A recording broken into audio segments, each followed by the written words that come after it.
2026, 27 এবং 28 সালে যারা পরীক্ষা দেবা তাদের ত্রিকোণমিতিক থেকে basic A to Z pro হতে চাইলে আমার ক্লাসগুলো তোমাকে দেখতে হবে। আর ক্লাসগুলোর বৈশিষ্ট্য আমি একটু বলি। সর্বপ্রথম আমি ত্রিকোণমিতির একবারে পোস্টমর্টেম করিয়ে দেবো।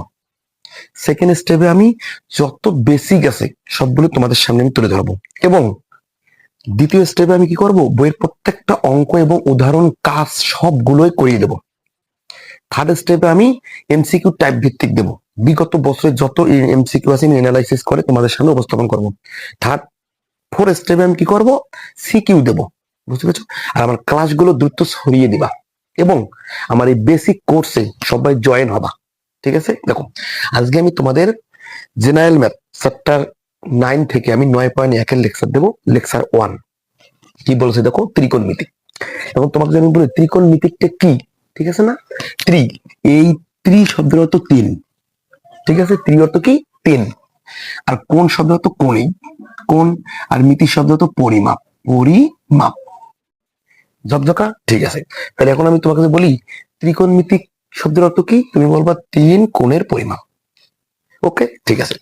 ত্রিকোণমিতিক অর্থ কি? 3 কোণের পরিমাপ। একবারে ক্লিয়ার? ঠিক আছে।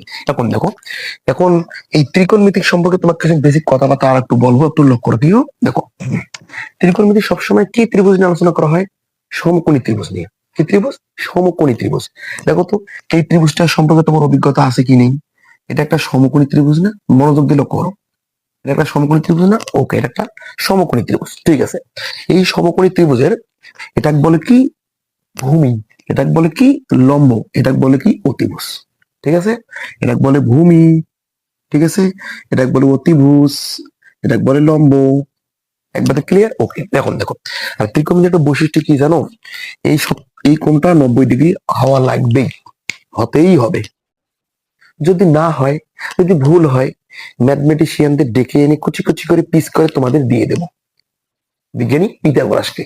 ঠিক আছে? যদি এটা ভুল হয়। এখন দেখো, তাহলে এই 3টা টপিক তোমাকে জানতেই হবে। ওকে। এখন দেখো, এটা হলো কি সূক্ষ্মকোণ, এটাও সূক্ষ্মকোণ।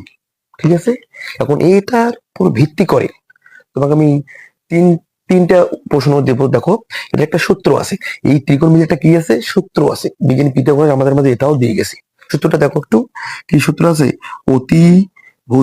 অতিভুজ স্কোয়ার ইকুয়াল লম্ব স্কোয়ার, ঠিক আছে, প্লাস ভূমি স্কোয়ার।